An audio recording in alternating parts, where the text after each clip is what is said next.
Análisis en clave de inteligencia económica. Ha pasado 1 año y 8 meses desde que Mario Draghi publicó su famoso informe para revivir a la Unión Europea, para afrontar los desafíos. ¿Y saben qué ha pasado desde entonces? Pues solo se han aplicado el 15% de las recomendaciones de ese poderoso e importante informe. ¿Qué consecuencias inmediatas está teniendo esta falta de acción para las empresas, para los ciudadanos europeos?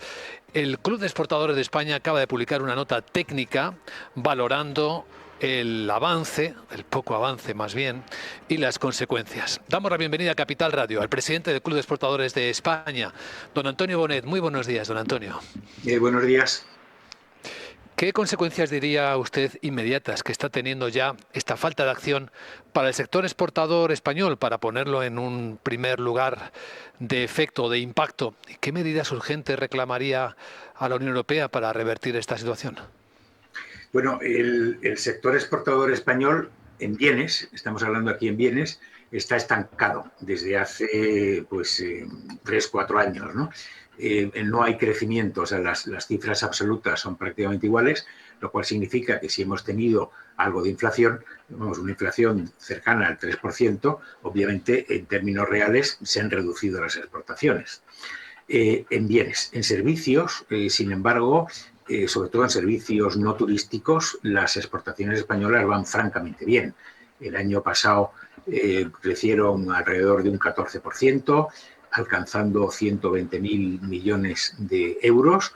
En turismo, pues también las cifras son bastante buenas, vamos bastante bien, pero en productos, en bienes, vamos mal.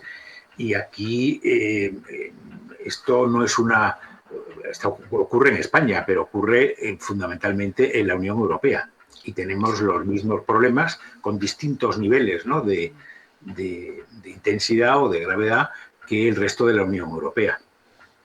¿Puede tener esto que ver también con el problema de la productividad que sigue aquejando a la Unión Europea? Veo en la nota técnica del Club de Exportadores que el diferencial de crecimiento entre la Unión Europea y Estados Unidos se ha ampliado al 30%. De hecho, ahora mismo la productividad en Europa está en torno al 80% de la productividad en Estados Unidos. ¿Cómo puede estar afectando esto? Bueno, pues eso es lo que significa, efectivamente, los datos son ciertos. Como acabas de decir, el Club de Exportadores ha publicado una nota técnica sobre este tema que la ha escrito Isabel Álvarez, que es una catedrática de Economía Aplicada de la Complutense y directora del Instituto de Estudios Internacionales, ¿no?, de la Complutense. Bueno, efectivamente, la productividad europea crece mucho menos que la de Estados Unidos y crece mucho menos que la de otros países. ¿Esto qué significa? Lo que significa es que nuestros productos son menos competitivos fuera del mercado europeo e incluso dentro del mercado europeo con fronteras abiertas como las que tenemos, ¿no? Y esto lo que significa es que la exportación en la Unión Europea pues está estancada.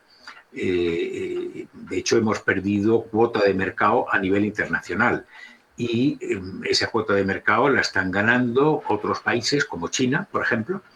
Y entonces, bueno, esto es un problema importante porque una parte fundamental del Producto Interior Bruto de la Unión Europea, de la creación de empleo y de todo, depende de la exportación. Si nuestros productos son menos competitivos, pues obviamente vamos a vender menos, es decir, vamos a producir menos. Estamos perdiendo en la brecha de productividad, en innovación y en digitalización. Tampoco sale muy bien parada Europa. De hecho, estamos viendo que ninguna empresa tecnológica europea creada en los últimos 50 años ha superado los 100.000 millones de dólares de capitalización. Y esto, claro, imagino que tiene un impacto muy directo en las empresas europeas y en las españolas en particular para exportar productos que tengan alto valor añadido. Efectivamente, la industria, es decir, en las industrias que más están creciendo en el mundo, ¿no?, las más son las que están más adelantadas tecnológicamente. Estamos hablando pues de temas como temas de inteligencia artificial, de economía cuántica, de biotecnología, en fin, ese tipo de sectores, ¿no?, en donde Europa y España en concreto pues tiene un déficit importante de producción, ¿no? ¿Esto a qué se debe? Pues se debe a varias razones. Por una parte, porque tenemos mercados financieros fragmentados. lo cual significa que es muy difícil para las startups, para las empresas que crecen muy rápidamente, las scale-ups, pues hay muy poca financiación, hay poco capital riesgo, mucho menos que en Estados Unidos, por ejemplo, o en China. Esto se debe también a que la inversión en investigación y desarrollo es inferior en la Unión Europea a la que es en Estados Unidos o en Corea, por ejemplo, o en China. En España, además, esto es un elemento muy importante porque la inversión en I+D en España es incluso inferior a la de la Unión Europea. Y además una parte sustancial de la inversión en I+D que deberían realizar las empresas no son las empresas las que lo realizan, sino que es universidades o el sector público, y donde en contra de lo que ocurre en los países. Esos son dos de los problemas, ¿no?, por los cuales está estancada la Europa y en España, ¿no? Sí, hablando de España en particular, la industria española representa solo el 16% del valor añadido, que aún queda lejos del 20% objetivo para 2030. De hecho, la inversión en I+D ahora mismo está en torno al 1,5% del PIB, muy por debajo de la media europea.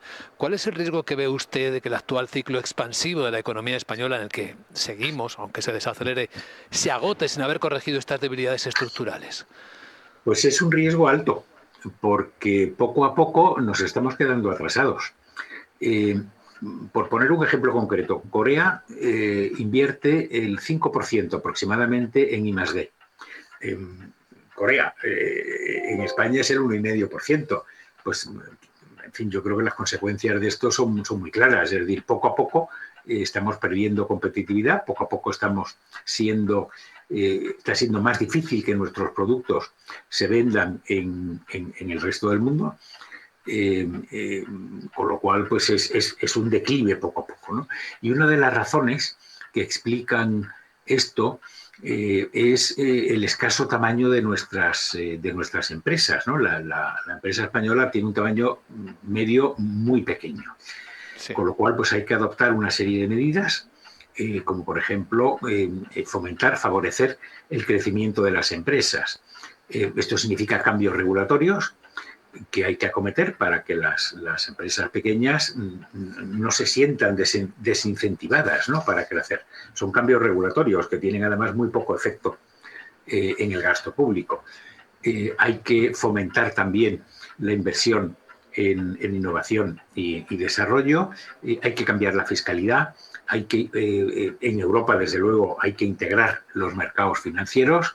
O sea, hay muchas asignaturas pendientes, ¿no?, por hacer, ¿no? Todo eso parece tener nexos comunes que están en el debate público, ¿no? En definitiva, simplificar la burocracia, unificar el mercado único y facilitar el acceso a la financiación. ¿Podría ser un resumen? Puede ser un resumen, efectivamente. Efectivamente. Pues, don Antonio Bonet, presidente del Club de Exportadores de España, gracias por compartir el análisis, el diagnóstico de esta nota técnica sobre el escaso cumplimiento en Europa del informe Draghi. Le deseamos un buen día, don Antonio. Y muchas gracias a ustedes también. Buen día.